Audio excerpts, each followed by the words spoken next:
Welcome to What's Niggling Me. Today is Wednesday, April 16th, and we are awaiting a rate cut by the Fed, hopefully later today. At least by the end of the week, I'm thinking. People don't like Trump's tariffs. I know lots of people are whining here in Canada. Trump's been saying pretty much my whole life that it's not fair. And I remember when I went to England, there was no American cars. Remember Saabs were a top car back then. They're not selling American vehicles around the world, but all the vehicles around the world are being sold in America except for China because their vehicles are too good, and they'll blow all the American car dealerships out of the water. Better cars, cheaper.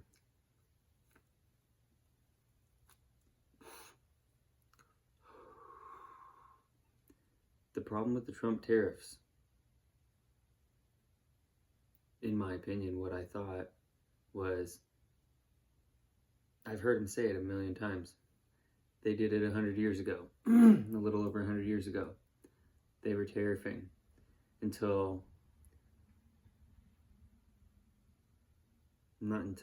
but then World War I happened. They put the income tax in, pay for the war. They never got rid of it. Now, tariffs worked 100 years ago because there was minimal countries able to produce anything. Now, tons of countries can produce shit.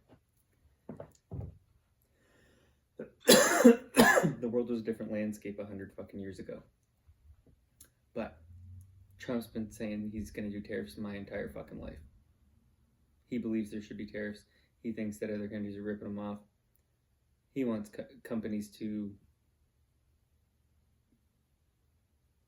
produce goods in the United States. I get it. I think it's a little too late. You got 25 years of fucking damage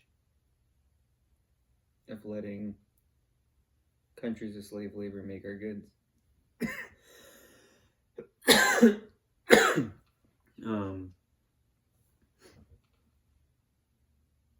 But I fucking recorded an episode a couple days ago and I forgot to put it out. So I'm going to put that out before this one. But I meant to talk about Dave Smith and Douglas Murray on Joe Rogan's podcast. I commented on it. My comment was, they need to revise the definition of pompous and include Douglas Murray's name or face, because that guy went on there and for a bunch of the beginning of that podcast, he bitched and moaned and whined about Ian Carroll and Daryl Cooper without consuming their content, admittedly by himself. Like, he admitted it. He couldn't even figure out which one he wanted to complain about, like which one was putting out the clips that he seen or was sent clearly that bothered him. Daryl Cooper, as far as I know, I barely know Douglas Murray. I've heard him talk different times. Not for any long form because he's annoying. He acts like he is.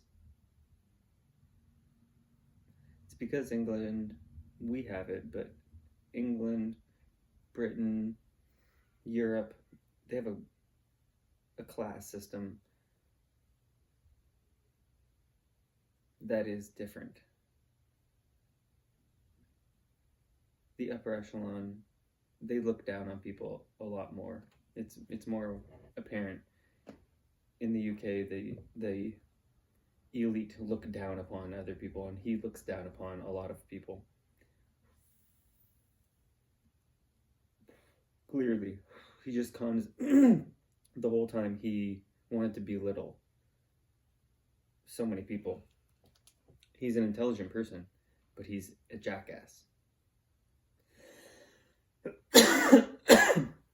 Ian Carroll.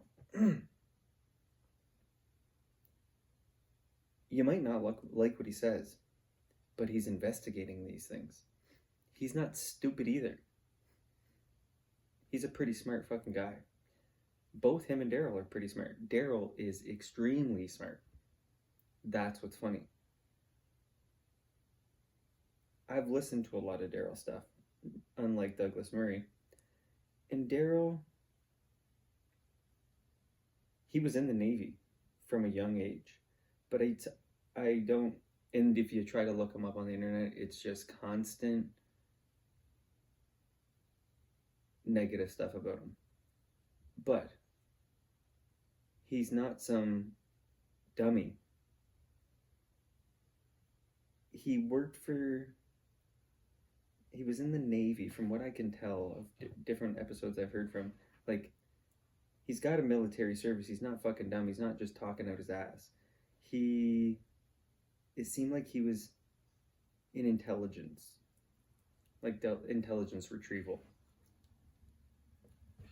What I've heard him talk to Jocko, especially, because they would shoot the shit on their podcast. Yeah, I think The Unraveling is what that podcast is called. And I've heard him a bunch of his Murder Made podcasts. And he hurt a lot of people's feelings. He has experience, he has knowledge. He's talked to people of all different ranks. So he has knowledge. He's read a bajillion books. I've written tons of them down. And I've looked tons of them up so that I can see who these people are. He quotes a lot of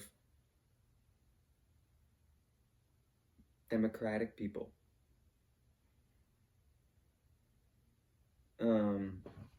He has Fear and Loathing in the New Jerusalem. I've listened to it twice. And I could listen to it again. It's like 27 fucking hours. But there are so many names he goes over. There's so much, because he's doing it from Theodore Herzl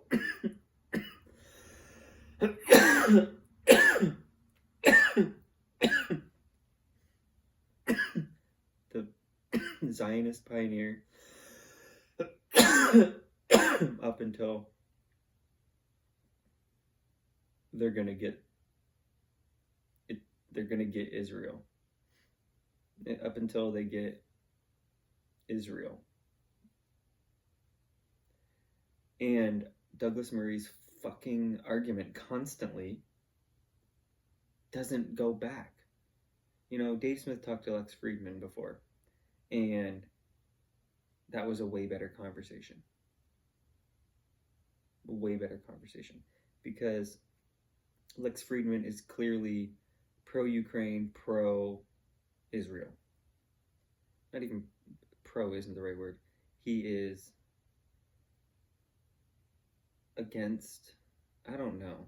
The Ukraine-Russia one is tough.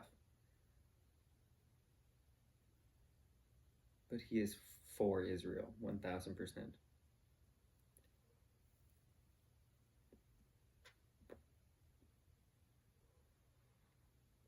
But it's more cordial. He pushes back against Dave on tons of different things throughout it. But the arrogance that Douglas Murray had, and he hadn't even listened. hard to call these things the best. The more interesting podcast that Daryl Cooper has is the Anti-Human podcast. And that one is maybe 6 hours. And it's pretty fucking crazy. It's a parental advisory type of podcast. It's pretty nasty, the things that go on in there. You want to learn what humans are capable of.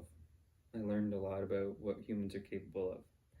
That time period of 1900 to 1960 is nasty. You know what? Vietnam was nasty. Yeah, into the 60s, it's all nasty. But the hand-to-hand stuff is way crazier. What Stalin's regime was doing was fucking insane. Stalin starved more of his own people than Hitler killed total. What the Soviets did to people was fucking insane. What they did to the Germans when they fucking... Because, this too. We won World War II. I hear that from the British, I hear that from the Americans. The Soviets, there would be no winning the war without the Soviets. They took the most damage and they inflicted a fuckload of damage on the Germans. They mucked women and children. Israel is blowing women and children up right now, and they snipe women and children. But the Soviets were running babies over on the street with tanks and nailing women to doors. What the Soviets were doing, and they were raping their way through everywhere they went. Forget, Stalin had a quote. I remember it was pretty fucking evil. It was probably one of the most evil things I could think of someone saying. Stalin. Let's see what kind of notes I got on him.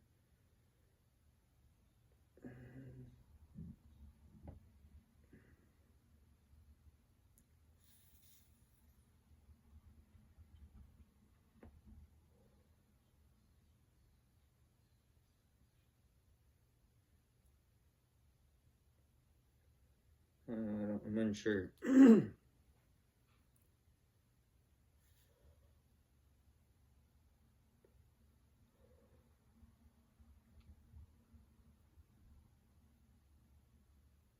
I might have even mentioned it in an earlier podcast.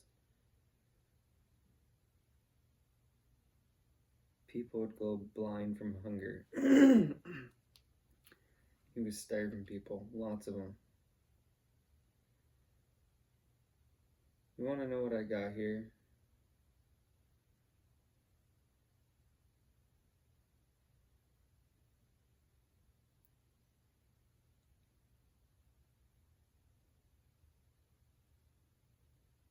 In the 1930s, 15% of Ukrainians were starved to death.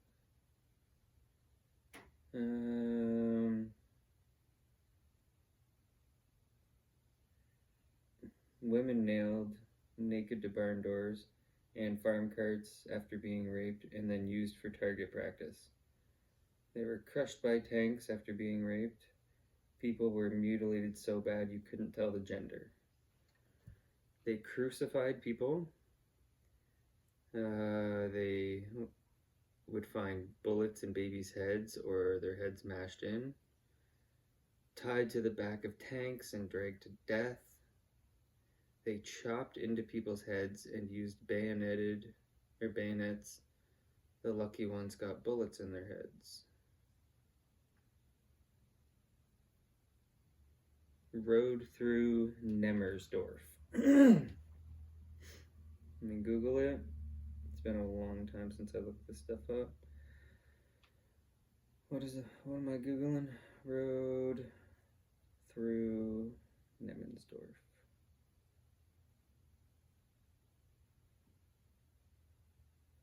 I have a hard time spending any money. As much as I would love to get a laptop and do this, I just constantly want to keep putting it into crypto. I have a hard time. And when I see all the dips, I just keep buying them.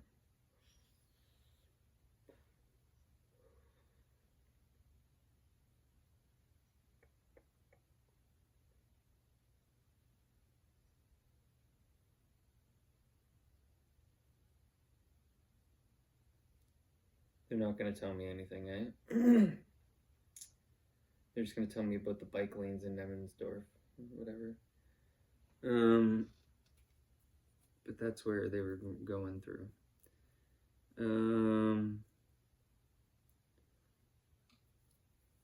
2 million rapes of Germans by Soviets.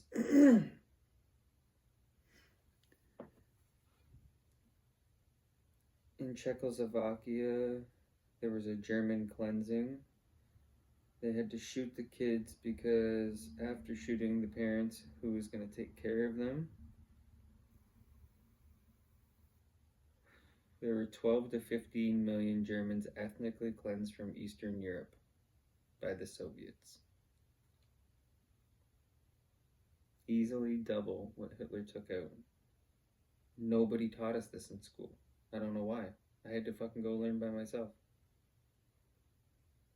Why didn't they tell us about the damage? You know why? It's because we're supposed to see Russia as the enemy. So we can't humanize, we can't humanize the German people, because we're supposed to see the Germans and the Russians as well.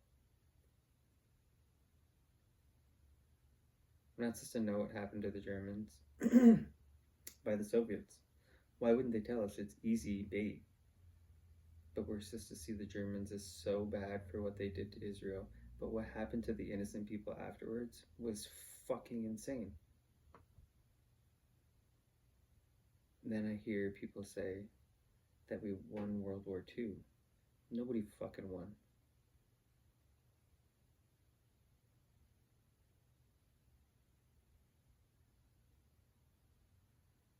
The Ukrainians had to eat grass and ground bark.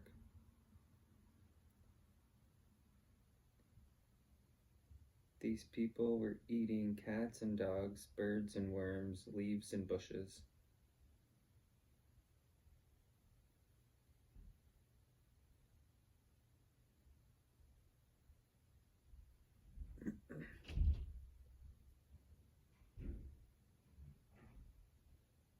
The Holodomor. Mass famine in Soviet Ukraine from 1932 to 33 that killed millions of Ukrainians. The Holodomor. Why don't they tell us about this in school?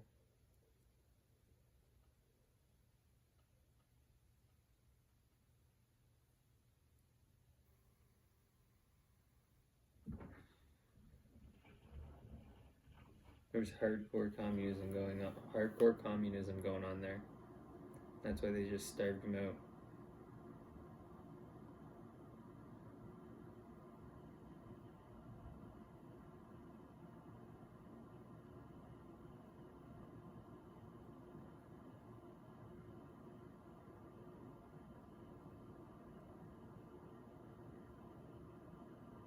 Interesting. Now, the Holodomor.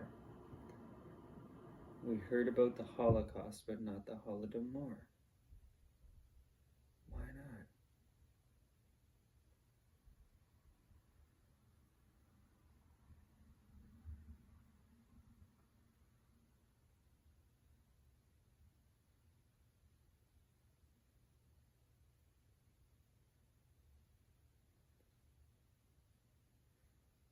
(1944 to 1946). Polish versus Ukrainians. People were beaten to death, disemboweled, and lit on fire. Some women had their breasts sliced off, noses sliced off, and tongues removed. What are humans capable of? That's what I've been trying to figure out.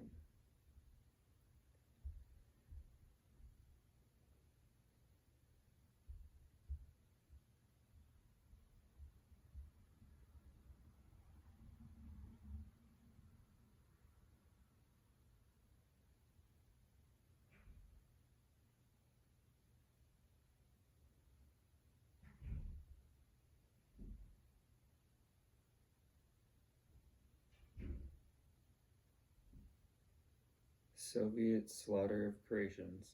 1945. People surviving mass graves, made to dig and bury their own. People had to lay down and hope they weren't filled with bullets. The next group laid on them for the same. Soviet torture, beating, electric shock, waterboarding, rats in cage.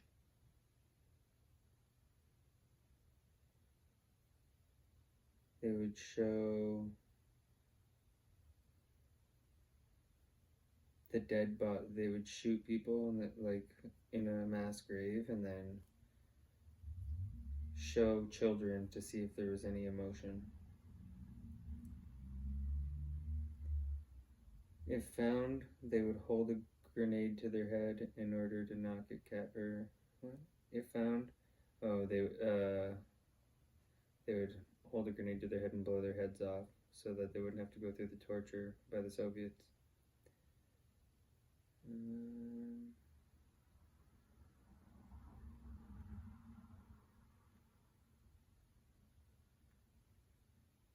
Yeah, I got a lot of stuff about the Soviets.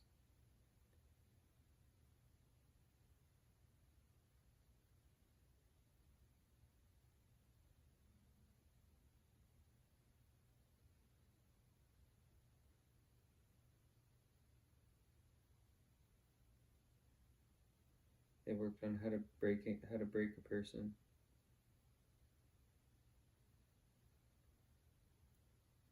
Like how they made wolves dogs.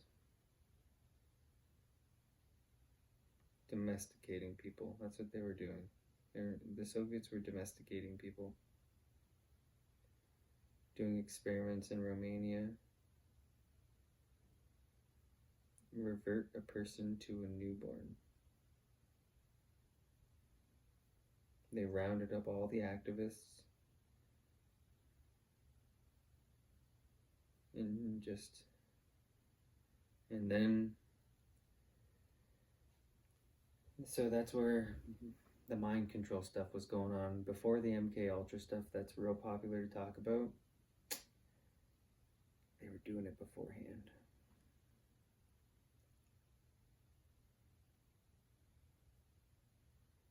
They would reduce them to the condition of animals, to be shaped, eat like animals on all fours out of a dish, use that same dish to piss and shit, not allowed to wash it, clean toilets with their mouths, then vomited and made to eat it, pull on each other's dicks, kiss each other's buttholes, urinate in each other's mouths, stick your finger up your butt and suck it. They'd make these prisoners do this. The Soviets were psychos.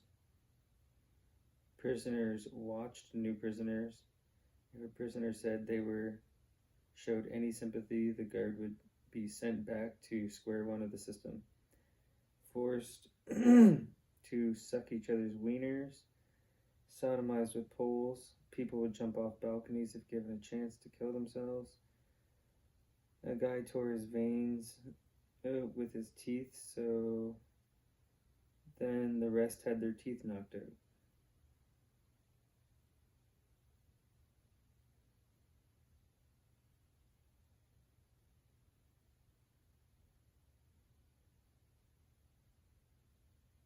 Wild.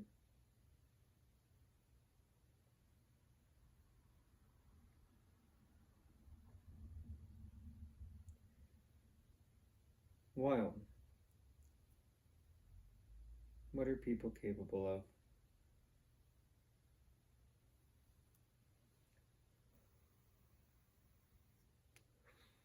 Peter Thiel's Palantir is going to just slaughter people with drones. You can watch Chinese drone shows. Palantir, I'm sure China's doing it too. Palantir is working on like a flock of birds. Drones are going to be able to come. A submarine is going to rise up out of the ocean. You can watch it on their website. A submarine comes up out of the water, and a swarm of drones come out, and they have AI technology to spot the enemy and execute. That's what we invest our money in. Budgets go into the biggest budgets are military and not education.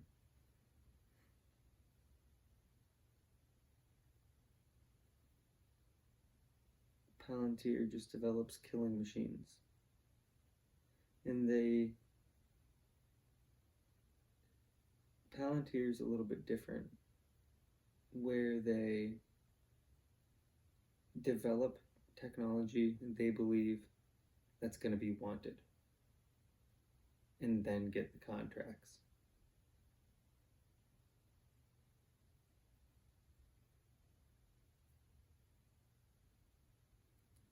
Did you know that Elon Musk has like 2/3 of all the satellites in the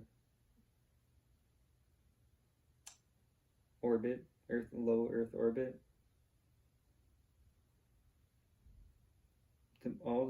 It's insane. It's crazy to think, and I went up in a plane not that long ago, but it's crazy to think way up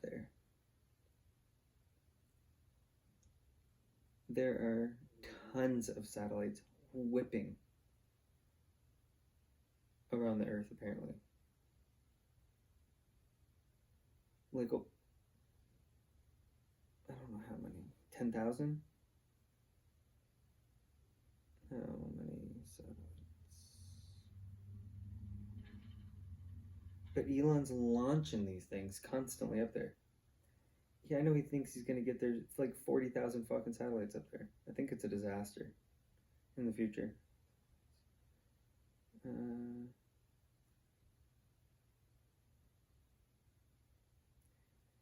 many satellites are in space? I don't want to see 2022. Give me fucking 2025. 11,833.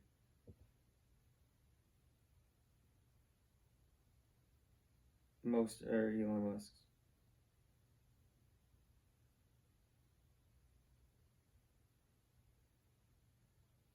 And they're going to get 40,000 of these fuckers up there.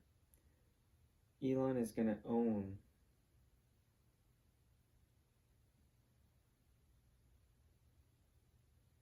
it's very interesting.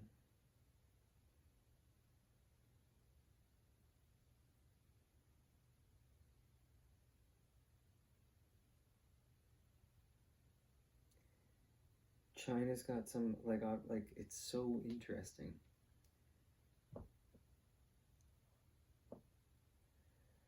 The countries have to agree, hey,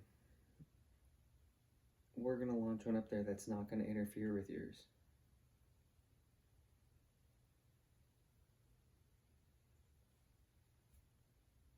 And I'm very, very, very sure that they can zoom in on the Earth from up there.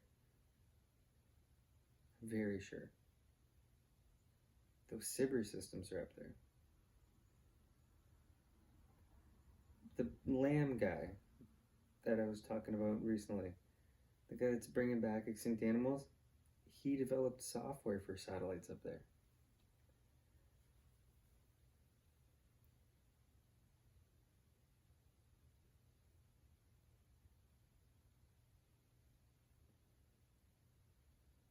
there's a lot of satellites whipping around the Earth, which is so confusing. I don't know how they're not getting hit by debris and shit up there. Space is so confusing. Women just went up there. Wasted a bunch of money going up there for some reason.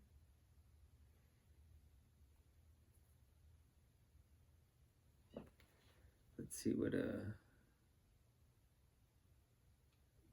was looking at here. Douglas Murray, man, what an idiot though.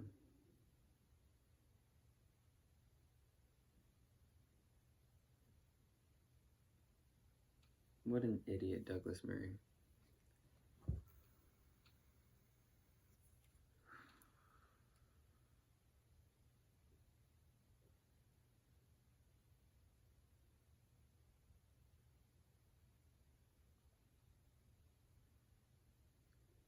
I mean, I'm curious about this Chinese-US trade war.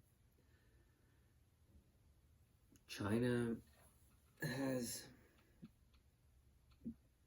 and it's funny to watch the media, because I think China's pretty fucking powerful. I think that we fucked up. And in 25 years, they got powerful. Because they're not playing no 4-year administration shit. They're on that long-term plan. Like Russia and the Soviets, they're on that long plan. Infiltrate, long plan. Chinese, they spy. All those countries spy. Nobody like Israel. They got the most spies. The most caught spies. None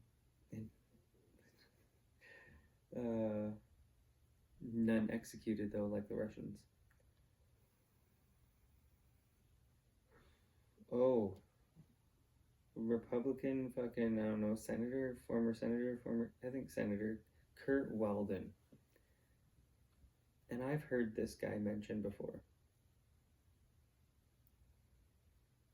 He's mad. I could feel how mad he was, talking about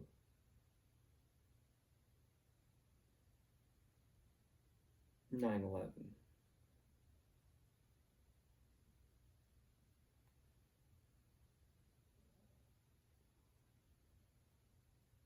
It was unpopular. I get it. It was unpopular. That guy's got a lot of intelligence. That guy's pretty old. 77, I think. He's got a lot of intelligence. He's fucking angry. And I get it. I get it. I'd like all the 9/11 information. But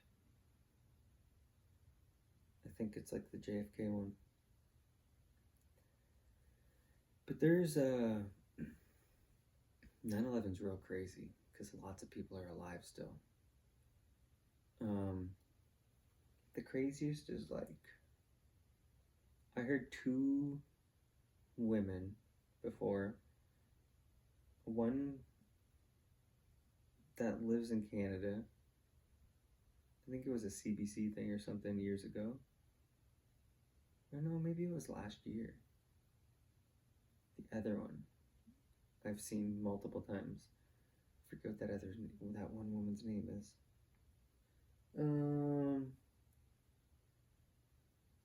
But there was there's people that called from the tower. The towers. There's people that called from the towers. There's people that called from the planes, but there's also people that called from the towers when they got hit.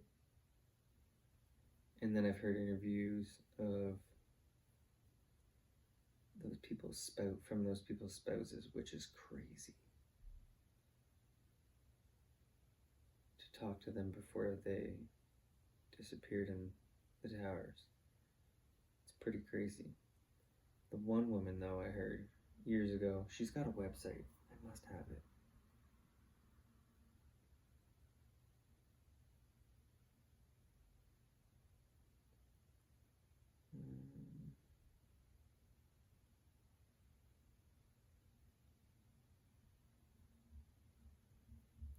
There's a woman that's been trying to, like,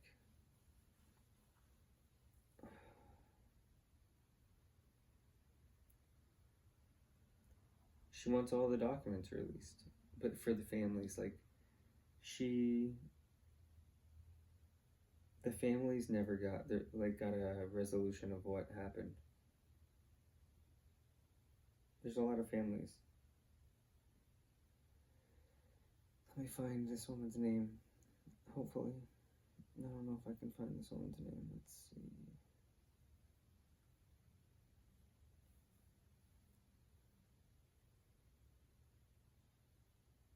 For some reason, the person I have in my head is not the right person. I think I have Jill Dando in my head. I feel like this woman looks like a Dando. Jill Dando, is that what that woman's name was? Jill Dando. Is that what that girl's name was? Yeah, that was that girl's name. I'm pretty sure this girl, Jill Dando, I'm pretty sure she got killed because she was going to expose a lot of people that were connected to Jimmy Savile, one of the craziest pedos that worked for the BBC for a long time, and a lot of those people were involved and caught. That worked for the BBC, trusted news network. Had a lot of people doing a lot of illegal things. So it's not Jill Dando.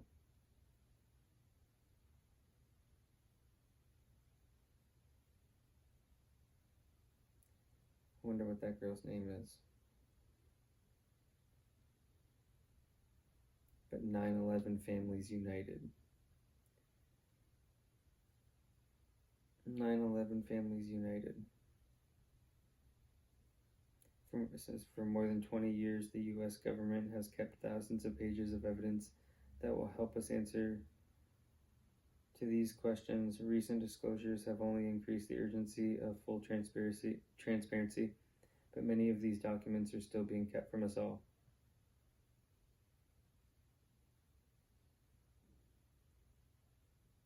It's a coalition of families and survivors.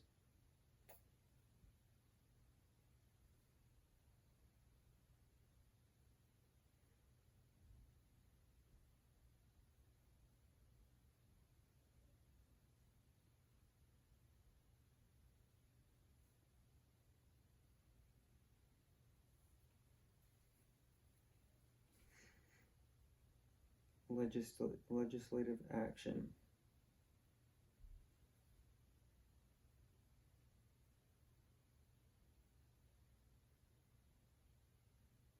In 2023, there's one.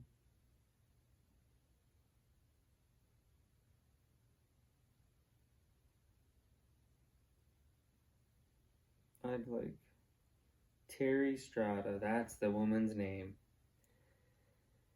She's the chair of the organization.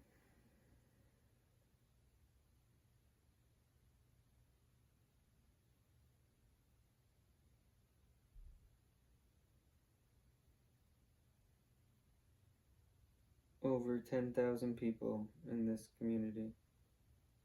She's the national chair of the 9/11 Families United, an organization consisting of family members of those murdered in the terrorist attacks on September 11th, as well as many of those who have survived, were injured in or sickened from the attacks.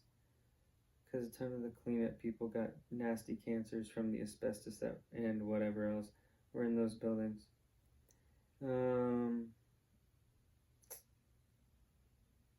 So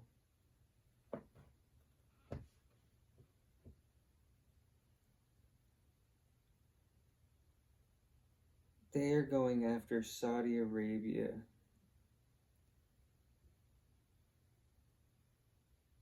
And it says we have since uncovered thousands of new documents and forced our own government to release evidence that would have been hidden. We remain very confident that Saudi Arabia and other regional entities will be found liable for their support of Al Qaeda and the hijackers themselves. This woman, Terry Strada, has been fighting because her husband was killed in one of those towers. And she had talked to him. And then the phone went dead.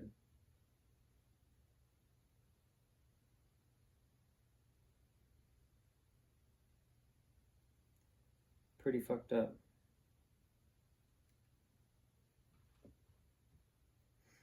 So, this Kurt Weldon, I was pretty pumped to hear him. I was pretty pumped. Because that really fucked the world up. And they knew that Al Qaeda, they knew about it. Those other entities in the region, you know who's near Saudi Arabia? Israeli art students. Ones that fail polygraphs when questioned by the FBI.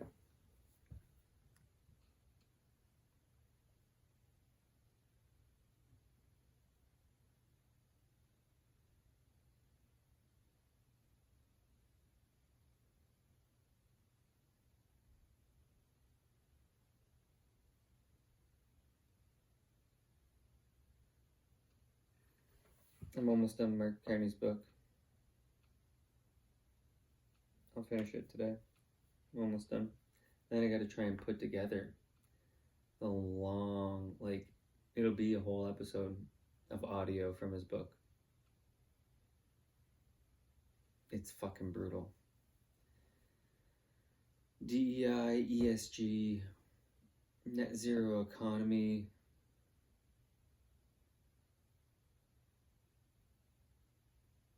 EV mandates, regulations on fossil fuels. It's all just painful listening to it. Forcing, control and forcing. That's what I see from Mark Carney. Control and force.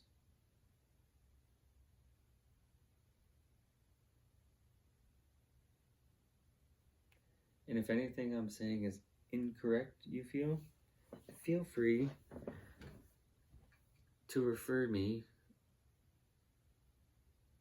to correct information that you feel would benefit me.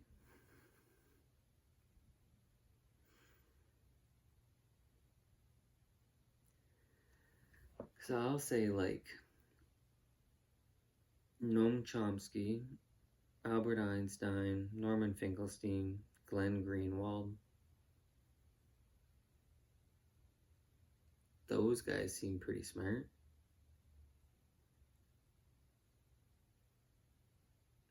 And they say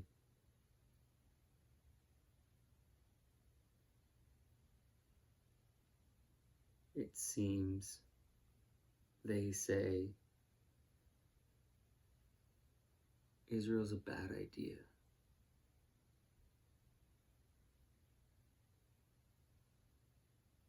Because look how they went about it. 1 more acre, 1 more goat.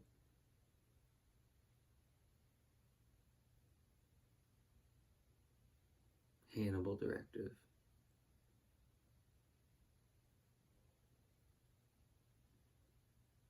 Occupation for decades.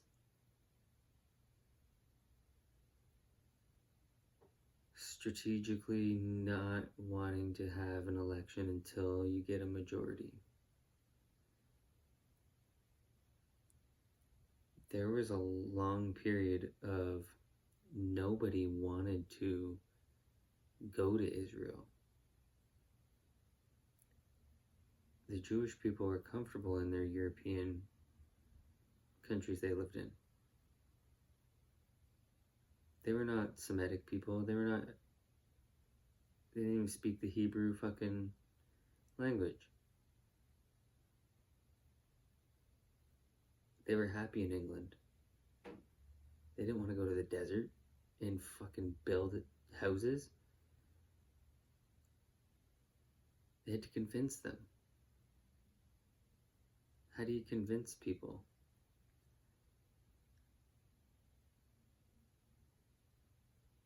How did they convince the majority of people that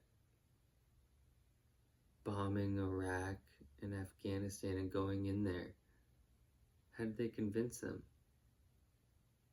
that was the right thing to do when it was the wrong thing to do? They had no justification to go in there. How come over 90% of the opium in the world came out of Afghanistan,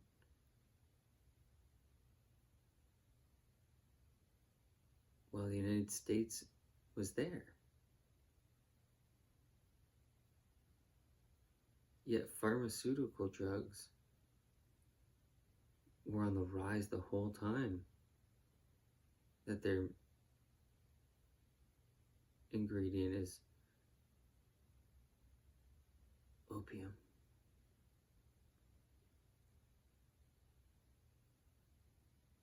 Were these companies getting ethical opium, that 5% from around the world? Or were they getting it from the Taliban / United States? Kind of like an Iran-Contra. Kind of like a Vietnam War, with caskets having drugs in them on the way back.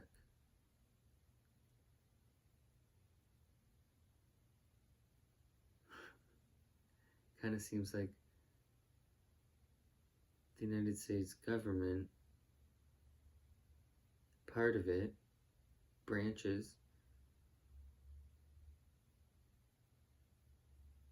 little side teams, are drug dealers. Kind of seems like the United States gets side money for operations, off the books operations, by dealing drugs. Sounds like the United States deals drugs.